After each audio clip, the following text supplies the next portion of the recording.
Okay, mate. So you're going through the wick alerts and you've seen Hive.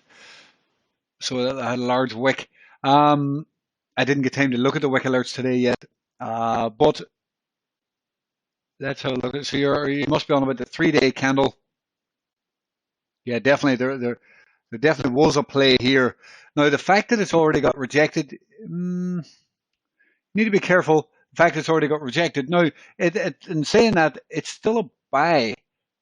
But obviously price needs to hold the lows of today, right? Because this could be a retest. At this point right now, this could be a retest of the daily open.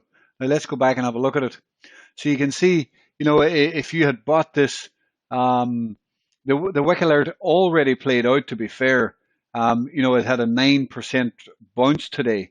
That was the wick alert taking effect. That was the buy taking effect. Yeah, if we look here, we flashed a buy for Hive here, and well, the buy flashed at 8 a.m. or whatever down here, as you can see, and there was that pierce lower, and then we flipped green, and then we got a 9%, 10, almost 10%, well, 10% bounce if you got in lower.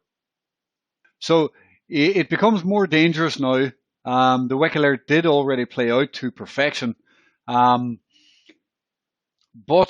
this is still considered to be a potential buy.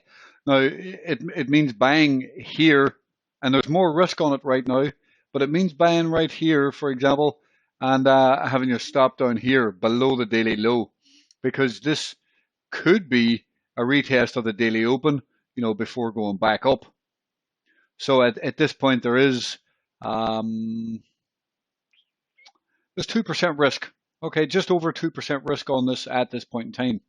But it becomes less of a chance of playing out on this retest, only because that this might actually be a rejection. It could be a rejection. We might want to roll over from here. But as long as we stay green right now, this is okay. If you wanted to be really conservative, you could buy this right now and have a stop. Well, you probably could have less of a stop of 1%. And have a very tight stop below here. But your ideal stop position at this point is down below the daily low, which is 2%.